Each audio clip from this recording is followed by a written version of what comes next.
নমস্কাৰ বন্ধুসকল, মই হিৰেন। আজি এই ভিডিঅ'ৰ উদ্দেশ্য হৈছে পঞ্চতত্ত্ব কি। পঞ্চতত্ত্বৰ সম্পূৰ্ণ তথ্য আপোনালোকক এই ভিডিঅ'টোত আগবঢ়াইছো, যাতে আপোনালোকে পঞ্চতত্ত্বৰ সম্পূৰ্ণ জ্ঞান লাভ কৰিব পাৰে আৰু ইয়াৰ সম্পূৰ্ণ তথ্য আপোনালোকে লাভ কৰিব পাৰে। তাৰেই মানসেৰে আপোনালোকৰ আগত এই ভিডিঅ'টো বিশেষভাৱে আগবঢ়ালোঁ। প্ৰথমে মোৰ এই চেনেলটো ছাবস্ক্ৰাইব কৰি ল'ব, যাতে মোৰ পিছৰ ভিডিঅ'বিলাক আপোনালোকে সহজে লাভ কৰিব পাৰে। লগতে মোৰ ভিডিঅ' যদি ভাল লাগে তেন্তে লাইক আৰু শ্বেয়াৰ কৰিব, কমেণ্ট কৰি আপোনালোকৰ মনৰ ভাৱ প্ৰকাশ কৰিব। এতিয়া আহক মূল বিষয়লৈ। আজি এই ভিডিঅ'ৰ উদ্দেশ্য হৈছে পঞ্চতত্ত্বৰ সম্পূৰ্ণ তথ্য আপোনালোকৰ আগত আগবঢ়োৱা। হিন্দু ধৰ্মত প্ৰকৃতিৰ প্ৰতিটো জীৱ আৰু অজীৱৰ ওপৰত উৎপত্তিৰ বিষয়ে সম্পূৰ্ণৰূপে বিতংভাৱে ব্যাখ্যা কৰা হৈছে। সকলো বস্তু মূলতঃ মাত্ৰ পঞ্চতত্ত্বৰে গঠিত, যিবোৰ প্ৰকৃতিৰ পঞ্চতত্ত্ব বুলি কোৱা হয়। শেষত সকলো বস্তুৱেই এই পঞ্চতত্ত্বৰ মাজত সোমাই পৰে, সেয়া মানুহৰ শৰীৰে হওক বা প্ৰাণীৰ হওক বা যিকোনো নিৰ্জীৱ বস্তু হওক বা গছ গছনিয়েই হওক। এনে পৰিস্থিতিত এই পঞ্চতত্ত্বৰ নাম কি আৰু ইয়াৰ গুৰুত্ব কি সেই বিষয়ে জনাটো অতি প্ৰয়োজনীয় হৈ পৰে।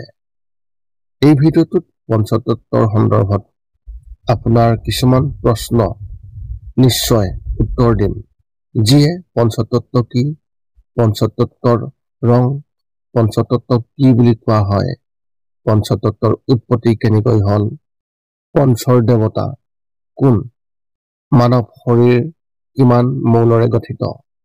প্ৰকৃতিৰ 5টা উপাদান আপোনালোকে প্ৰথমে জানি লওক। প্ৰথমে এই পঞ্চতত্ত্বৰ নাম ক'ত গঠিত। প্ৰথমে এই পঞ্চতত্ত্বৰ নাম আপোনালোকক কওঁ। গতিকে এই পঞ্চতত্ত্বৰ নাম হ'ল আকাশ, পৃথিৱী, জল, বায়ু আৰু অগ্নি। এই সকলো বস্তু এই 5টা মৌলৰ দ্বাৰাই গঠিত, যদিও ইহঁতৰ পৰিমাণ বিভিন্ন কথাত ভিন্ন হয়। যেতিয়া ইহঁতৰ সংমিশ্ৰণ ঘটে, তেতিয়াই এটা নিৰ্জীৱ বস্তুৰ সৃষ্টি হয়, যাৰ কোনো প্ৰাণ নাই। যিকোনো বস্তুক জীয়াই তুলিবলৈ হ'লে তাত ঈশ্বৰৰ ৰূপ অৰ্থাৎ আত্মা থকাটো অতি প্ৰয়োজন। অৰ্থাৎ 5টা মৌল মিলি এটা নিৰ্জীৱ বস্তু সৃষ্টি কৰিব পৰা যায় বা সহজ ভাষাত এটা শৰীৰ সৃষ্টি কৰিব পাৰে। আত্মা যেতিয়া এই শৰীৰত প্ৰৱেশ কৰে, তেতিয়া ইয়াত জীৱন আহে আৰু সেই বস্তুটো সজীৱ হৈ উঠে। আত্মাই যেতিয়া শৰীৰৰ পৰা ওলাই যায়, তেতিয়া ই নিৰ্জীৱ হৈ পৰে আৰু পুনৰ ই পঞ্চ উপাদানৰ লগত মিলি যায়। পঞ্চতত্ত্বত প্ৰতিটো উপাদানৰ নিজস্ব অৰ্থ, গুণ, শক্তি আৰু উপযোগিতা আছে। 5টা মৌলৰ বিষয়ে আপোনালোকক এতিয়া বিতংভাৱে জনাবলৈ আগবাঢ়িছো। আপোনালোকে প্ৰথমে জানি লওক যে আকাশৰ মৌল কি। আকাশ মৌল মানে অসীম, যিয়ে আমাৰ শাৰীৰিক ভাৰসাম্য বজাই ৰাখে। ইয়াৰ যোগেদি আমাৰ শৰীৰত শব্দ আৰু বাক্যৰ সৃষ্টি হয়। ইয়াৰ ৰং হৈছে কলা। শৰীৰৰ অৱস্থানত ইয়াক মূৰ বুলি কোৱা হয়। আমাৰ কামনা আৰু আবেগৰ ভিত্তি হৈছে আকাশৰ উপাদান। মূলতঃ আকাশ উপাদানে আমাৰ শৰীৰ আৰু মনৰ খালী ঠাইক বুজায়। মনটোক নিজেই স্থানৰ উপাদান বুলি অভিহিত কৰা হৈছে। আকাশ মৌলৰ ধৰ্ম কি আপোনালোকে জানি লওক। ইয়াৰ গুৰুত্ব বুজিবলৈ আমি আমাৰ মনটোক বুজিব লাগিব। মন আমাৰ শৰীৰত থকা চিন্তাৰ এটা গোট, কিন্তু কিছুমানে ইয়াক আত্মাৰ সমৰ্থক বুলি গণ্য কৰে। আনহাতে আত্মা ঈশ্বৰৰ অংশ। আত্মাক নিয়ন্ত্ৰণ কৰিব নোৱাৰি, আনহাতে মনক নিয়ন্ত্ৰণ কৰিব পাৰি।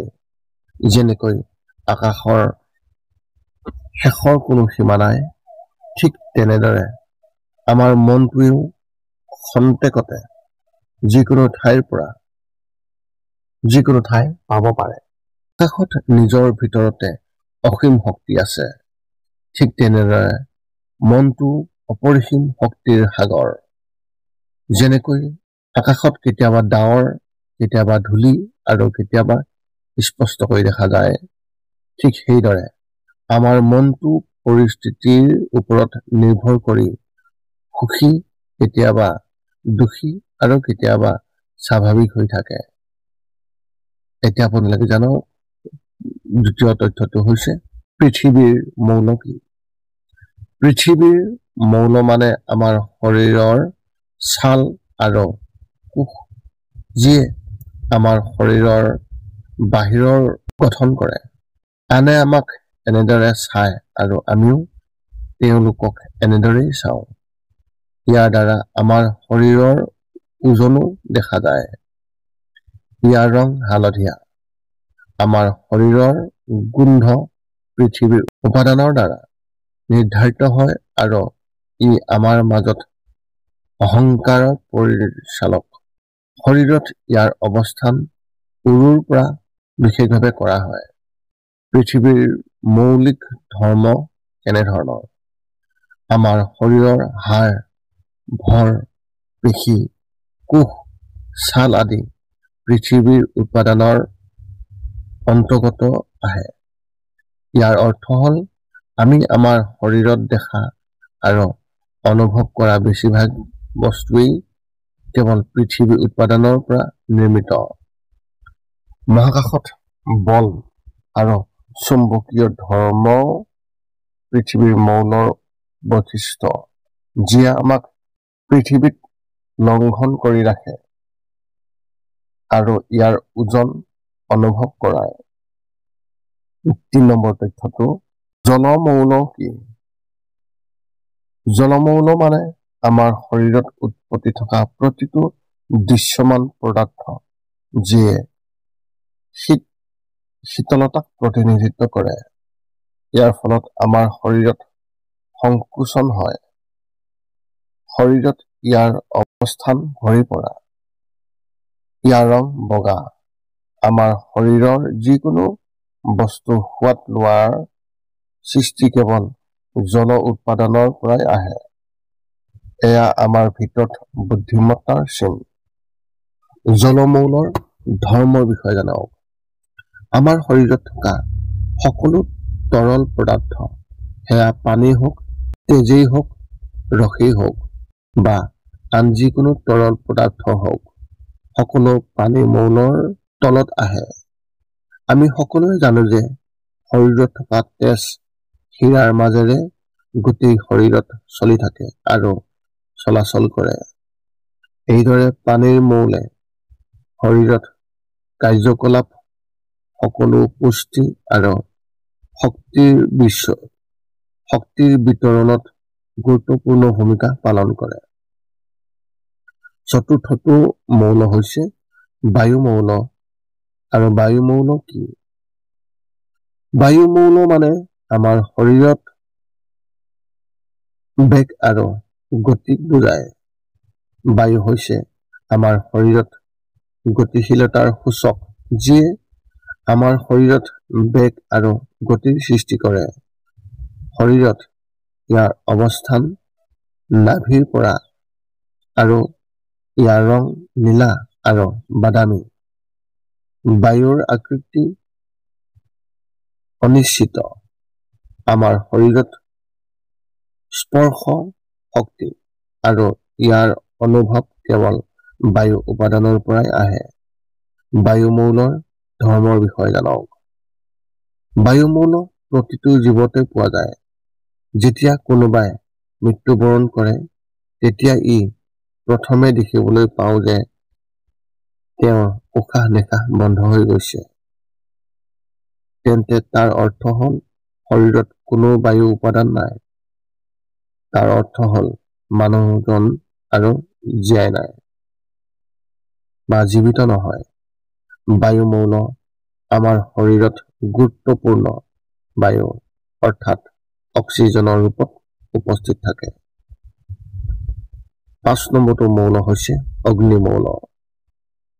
অগ্নি উপাদান মানে আমাৰ শৰীৰৰ শক্তি, যিয়ে শৰীৰক সুচাৰুৰূপে চলাচলত সহায় কৰে। শৰীৰত ইয়াৰ অৱস্থান কান্ধৰ পৰা আৰু ইয়াৰ ৰং হৈছে ৰঙা। দৃষ্টিশক্তি কেৱল অগ্নি উৎপাদনৰ দ্বাৰা বিকশিত হয় আৰু ই আমাক বিবেক গঠনতো ভূমিকা পালন কৰে। অগ্নিতত্ত্বৰ উপাদানৰ বৈশিষ্ট্যৰ বিষয়ে প্ৰথমে জানি লওক। আমাৰ শৰীৰক জীয়াই থাকিবলৈ খাদ্যৰ প্ৰয়োজন হয়, কিন্তু মাত্ৰ ভাবি চাওকচোন, যদি শৰীৰে সেই খাদ্য হজম নকৰে তেন্তে ই কেনেকৈ শক্তি পাব? এনে পৰিস্থিতিত খাদ্য গ্ৰহণ কৰাটো অৰ্থহীন হৈ পৰিব। অগ্নিমৌলৰ কাম হ'ল শৰীৰত খাদ্য হজম কৰি শক্তিশালী কৰি ৰখা। ইয়াৰ পৰাই আমি শক্তি পাওঁ। এনেদৰে আপুনি পঞ্চতত্ত্বৰ নাম জানিব পাৰিলেই নহ'ব, ইয়াৰ বিষয়ে আন গুৰুত্বপূৰ্ণ তথ্যও আপোনালোকে জনাটো অতি প্ৰয়োজন। আৰু সেই তথ্য আপোনালোকক এই ভিডিঅ'টোৰ জৰিয়তে জনাব আগবাঢ়িছো। 5টা মৌলৰ বিষয়ে এতিয়াও বহুতো আপোনালোকে জানিবলগীয়া আছে, যিবোৰ এতিয়া আমি আপোনালোকক ক্ৰমান্বয়ে আৰম্ভ কৰিম ক'বলৈ। 5টা মৌল কি কি আমি ঈশ্বৰক স্মৰণ কৰাৰ উদ্দেশ্যে আমন্ত্ৰণ কৰোঁ। হিন্দু ধৰ্মত ঈশ্বৰক ভগৱানৰ নাম দিয়া হৈছে, যিয়ে এই 5টা উপাদানৰ প্ৰতিফলিত কৰে। যদি ঈশ্বৰ শব্দটো ভাঙি চাওঁ তেন্তে এই 5টা উপাদানৰ উন্মেষ ঘটিব। ভগৱান, এই ক্ষেত্ৰত ভ মানে ভূমিৰ অৰ্থ অৰ্থাৎ মাটি, গ মানে আকাশ, ব মানে বায়ু অৰ্থাৎ বতাহ, অ মানে অগ্নি আৰু ন মানে নীৰ অৰ্থাৎ পানী। একেদৰে এই পঞ্চ উৎপাদনৰ সংগমৰ পৰা ঈশ্বৰ শব্দ সৃষ্টি হৈছিল, যিটো আমাৰ বাবে অতি পূজনীয়। অৰ্থাৎ হিন্দু ধৰ্মত ঈশ্বৰৰ ৰূপত আমাৰ সৃষ্টিৰ বাবে দায়বদ্ধ উৎপাদানবোৰক বিশেষভাৱে পূজা কৰা হৈছে আৰু সেইবোৰ ৰক্ষাৰ দায়িত্বও আমাৰ ওপৰত ন্যস্ত কৰা হৈছে। ইয়াৰ সমান্তৰালকৈ এই 5টা মৌলৰ মিলনৰ পাছত যি আত্মাই তাত জীৱন সোমাই দিয়ে, সেই আত্মাক স্বয়ং ঈশ্বৰৰ ৰূপ বুলি কোৱা হয়, যিটো মৰ্ত্যলোক। এতিয়া আপোনালোকে জানি লওক পঞ্চতত্ত্বৰ যি গুণ। যিদৰে ইতিমধ্যে কোৱা হৈছে যে এই 5টা উপাদানৰ বাবে সমগ্ৰ প্ৰকৃতিৰ সৃষ্টি হৈছে, য'ত মানুহৰ শৰীৰটো এক। কিন্তু একে সময়তে এইটোও মন কৰিবলগীয়া যে এই 5টা মৌলৰ পৰিমাণ প্ৰতিটো বস্তুৰে ভিন্ন ভিন্ন আৰু এই 5টা মৌল সকলো বস্তুতে উপস্থিত থকাটো অতি প্ৰয়োজনীয় নহয়। অৰ্থাৎ কিছুমান বস্তুত কোনো মৌল নাথাকিব, কিছুমানত কিছু পৰিমাণে থাকিব, কিছুমান বস্তুৰ কোনোবা এটা মৌলিক পৰিমাণ কম হ'ব আৰু আন কিছুমানত বেছি হ'ব। এই 5টা মৌলৰ বিভিন্ন পৰিমাণ আৰু সংমিশ্ৰণে মানৱ শৰীৰৰ দৰে বিভিন্ন বস্তু বিভিন্ন ৰূপ আৰু ধৰ্ম নিৰ্ধাৰণ কৰে। আমাৰ মানৱ শৰীৰত এই 5টা মৌলৰে গঠিত, যাৰ পৰিমাণো মানুহৰ শৰীৰত এইবোৰৰ যিকোনো এটা পৰিমাণ ওপৰলৈ বা তললৈ হয়, বা কোনো এটা মৌল সঠিকভাৱে কাম নকৰে তেন্তে ৰোগ হয়, যাৰ ফলত মানুহ বেমাৰী হয়। তাৰপিছত বিভিন্ন মাধ্যমৰ সহায়ত সেয়া যোগ হওক বা আয়ুৰ্বেদ হওক বা ঔষধেই হওক আমি সেই উপাদানটো শুধৰণি কৰিবলৈ কাম কৰোঁ যাতে শৰীৰে সুচাৰুৰূপে কাম কৰিব পাৰে। শৰীৰৰ 5টা মৌলৰ বিষয়ে জনাওক। এই সকলোবোৰ পঞ্চমৌলৰ বিষয়ে জনাৰ পিছত আপুনিও জানিব লাগিব যে মানুহৰ শৰীৰটো কিমান মৌলৰ দ্বাৰা গঠিত বা কোন 5টা মৌলৰ দ্বাৰা আমাৰ শৰীৰ গঠিত। গতিকে ইয়াত আপোনালোকক আমি এইটোৱে ক'ব পাৰোঁ যে প্ৰকৃতিৰ দৰে মানুহৰ শৰীৰটো মাত্ৰ 5টা মৌল আছে, যিটো শৰীৰটো ঈশ্বৰৰ বাবে ইয়াৰ ওচৰলৈ আহে। ইয়াৰ অৰ্থ হ'ল আমাৰ শৰীৰত বাস কৰা আত্মা এই 5টা উপাদানৰ অংশ নহয়। আগত কোৱাৰ দৰে 5টা মৌলৰ জীৱ সৃষ্টি কৰিবলৈ পৰ্যাপ্ত শক্তি নাই, কাৰণ এই শক্তি কেৱল ঈশ্বৰৰ অংশ, ঈশ্বৰৰ থাকে। ঠিক তেনেদৰে পঞ্চমৌল একেলগে মানুহৰ শৰীৰত সৃষ্টি কৰিব পাৰে, যদিও তাত জীৱন আনিব নোৱাৰে। তাৰ বাবে ঈশ্বৰৰ এক অংশ আত্মাৰ প্ৰয়োজন, যিয়ে 5টা মৌলৰে গঠিত মানৱ শৰীৰলৈ জীৱন কঢ়িয়াই আনে। ঠিক তেনেদৰে যেতিয়া আত্মাই ঈশ্বৰৰ অনুমতিত শৰীৰৰ পৰা ওলাই যায়, তেতিয়া পুনৰ শৰীৰটো পুনৰ নিৰ্জীৱ অৱস্থালৈ ঘূৰি আহে। সেয়া হিন্দু ধৰ্মত মৃতদেহ দাহ কৰাৰ প্ৰথা আৰম্ভ কৰা হয়। সেই অনুসৰি মৃতদেহ দাহ কৰাৰ পিছত এই পঞ্চমৌলৰ সৈতে পুনৰ একত্ৰিত হ'ব লাগে। এতিয়া আপোনালোকে সেই পঞ্চতত্বৰ যি মৌল তাৰ ৰঙৰ বিষয়ে জানি লওক। এতিয়া এই 5টা মৌলৰ ৰঙৰ বিষয়ে পৃথকে পৃথকে ক'বলৈ আৰম্ভ কৰোঁ। বহুতে ভাবে যে এই উপাদান কেনেকুৱা হ'ব, তাৰ ৰং কেনেধৰণৰ হ'ব। এনে পৰিস্থিতিত কওঁ যে আকাশ, পানী আৰু বায়ুৰ কোনো ৰং নাই। গতিকে পঞ্চমৌলৰ ৰঙৰ বিষয়ে জানোৱা হওক। আকাশ উপাদানৰ ৰং হৈছে কলা, পৃথিৱী উপাদানৰ ৰং হৈছে হালধীয়া, জল অৰ্থাৎ পানীৰ উপাদানৰ ৰং হৈছে বগা, বায়ু উপাদানৰ ৰং হৈছে নীলা বা বাদামী, অগ্নিৰ উপাদানৰ ৰং হৈছে ৰঙা। এইদৰে আপুনি কোনো উপাদানৰ ৰূপৰ ওপৰত ভিত্তি কৰি ইয়াৰ ৰং বাছি ল'ব নালাগে, কাৰণ জুইৰ ৰং হালধীয়া দেখা যায়, কিন্তু বাস্তৱত জুইৰ ৰং ৰঙা আৰু মাটিৰ ৰং হালধীয়া। এনে পৰিস্থিতিত প্ৰকৃতিৰ 5টা উপাদানৰ ৰূপৰ ভিত্তিত নহয়, মূল ৰঙৰ ভিত্তিত চিনাক্ত কৰা হয়। 5টা মৌলৰ উৎপত্তি কেনেকৈ হ'ল তাৰেই তথ্য জানক। এতিয়া মূল প্ৰশ্নটোলৈ আহোঁ, আৰু সেয়া হ'ল 5টা মৌলৰ উৎপত্তি কেনেকৈ হ'ল বা 5টা মৌলৰ সৃষ্টি কেনেকৈ হ'ল। এই সন্দৰ্ভত বহু প্ৰকাৰৰ উত্তৰ দিয়া হৈছে, যদিও সকলোবোৰ অৰ্থ একে। আপোনালোকৰ সন্মুখত এই 3 ধৰণৰ জনপ্ৰিয় বিশ্বাস দাঙি ধৰিছোঁ, আপোনালোকে জানি লওক। প্ৰথম বিশ্বাস অনুসৰি পঞ্চমৌলৰ সৃষ্টিৰ কৃতিত্ব ভগৱান ব্ৰহ্মাৰ হাতলৈ যায়, কাৰণ তেওঁৱেই এই পৃথিৱী আৰু ব্ৰহ্মাণ্ডৰ সৃষ্টি কৰিছিল।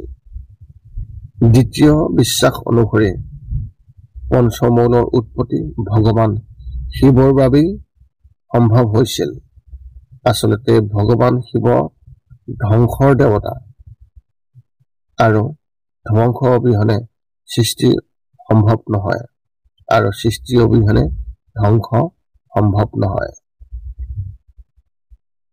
তৃতীয় ধাৰণা অনুসৰি এই 5টা মৌল ভগৱান শিৱ আৰু মাতৃ আদি শক্তিয়ে যৌনভাৱে সৃষ্টি কৰিছিল।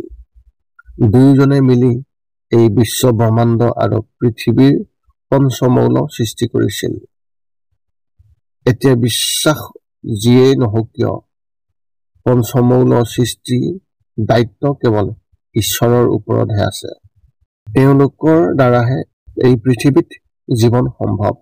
হেন জানি আমি সকলোৱে ৰাম নাম ল'ব লাগে। এই আছিল এই পঞ্চতত্বৰ সম্পূৰ্ণ তথ্য। যদি আপোনালোকৰ মনত এতিয়াও কিবা জ্যোতিষ সম্বন্ধীয় কিবা প্ৰশ্ন আছে তেন্তে আপোনালোকে আপোনালোকৰ প্ৰশ্ন এই ভিডিঅ'ৰ তলত অৱগত কৰিব আৰু আমি আপোনালোকৰ প্ৰশ্ন উত্তৰ দিবলৈ আমি সকলো সময়তে সাজু আছো। এই পঞ্চতত্বৰ যি সম্পূৰ্ণ তথ্য আপোনালোকৰ আগত আগবঢ়ালো, যদি ইয়াত কিবা ভুল থাকে, যদিহে আপোনালোকে ইয়াৰ বিশেষ তথ্য আপোনালোকৰ হাতত আছে, নিশ্চয় আপুনি অৱগত কৰক আৰু আমি সেই তথ্য আমি নিশ্চয়কৈ ধ্যান দিবলৈ আমি চেষ্টা কৰিম। যদি মোৰ ভিডিঅ'টো ভাল লাগিল তেন্তে লাইক শ্বেয়াৰ কমেণ্ট কৰিব আৰু চেনেলটো ছাবস্ক্ৰাইব কৰি থব, যাতে আমি পুনৰ অন্য এটা ভিডিঅ'ৰ জৰিয়তে আমি আপোনালোকৰ লগত সম্বন্ধ ৰাখিব পাৰোঁ। পুনৰ লগ পাম অন্য এটা ভিডিঅ'ত। আজিলৈ ধন্যবাদ।